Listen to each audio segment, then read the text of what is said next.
Përshëndetje të nderuar zonja dhe zotrim, përshëndetje të dashur miq.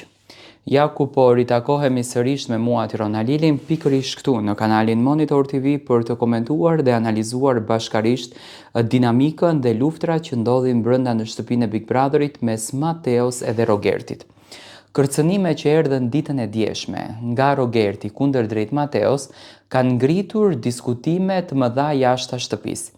Siç duket, familjarët janë shumë të prekur të Mateos për formën se si Rogerti kërcënoi Mateon me të gjithë çunat e malësisë apo me të gjithë shoqërinë e tij që do të shkonte tek palestra e Mateos për t'u sqaruar dhe për të ndarë hesapet në një farë mënyre. Tani, reagimet e mëdha janë duke më pyetur mua, më shkruani në TikTok, në Instagram, Tiron, pse nuk reagon produksioni.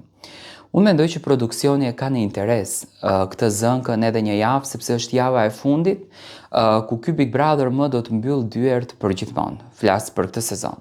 Dhe normal janë duke u munduar që t'ja marrin edhe atë ajkën e mbetur këtij Big Brotherit dhe normalisht nuk reagojnë. Por, a është e teprueshme ofendimi që bëhet kundër drejt Mateos?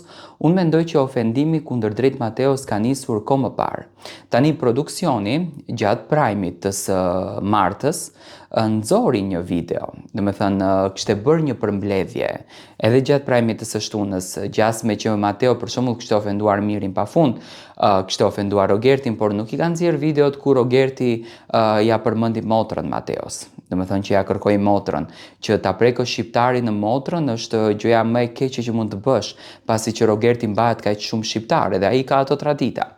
Unë mendoj që Rogerti, përpos ofendimeve dhe kërcënimeve që bën kundër drejt Mateos, Rogerti ka arritur të kupton që Mateo nuk është një personazh i thjesht brenda. Pa marrë parasysh aludimeve, amencimeve që Rogerti është duke hedhur ditë dhe natë si hipoteza të ndryshme brenda asaj shtëpie që Mateo mund ta ketë bler çmimin e madh, Mateo mund t'i ketë bler votat, Rogerti thellë brenda vetes së tij ka arritur ta kupton edhe këtë famën e madhe, këtë dashurinë e madhe, këtë mbështetjen e madhe që Mateo ka krijuar jashtë shtëpisë së Big Brotherit. Dhe mendoj që kjo gjëja Rogertin ka filluar që ta trëmb dhe i jep një lloj energjie të frikshme Rogertit se si unë mund të dalë dhe se si unë mund të komentohem jashtë, apo unë duhet të luaj deri në fund që ta nxjerr Mateon nga vetja. Unë them që ofendimet e Rogertit nuk janë ofendime të adresuara kundër drejt Mateos. Ai tha dje që unë do largohem këtu se ndoshta do të dal nga vetja, do ta rra Mateon. Unë e dëgjova me veshtë e mia në momentin që grindeshte me Mateon, ishte i ulur në verandë. Rogerti tha që të çohem prej këtu, ishte edhe Selina aty afër ulur, se do ta rra Mateo, domethënë do dal nga vetja. I bie që Rogerti e ka me shumë inat këtë lojë dhe do ta fiton me patjetër. Unë mendoj që Rogerti ka arritur ta kupton që nuk do të jetë fituesi i këtij Big Brotherit, ka arritur ta kupton që Mateo ka vërtet një mbështetje të madhe jashtë, edhe dëshiron që gjën e vet ta çon deri në fund.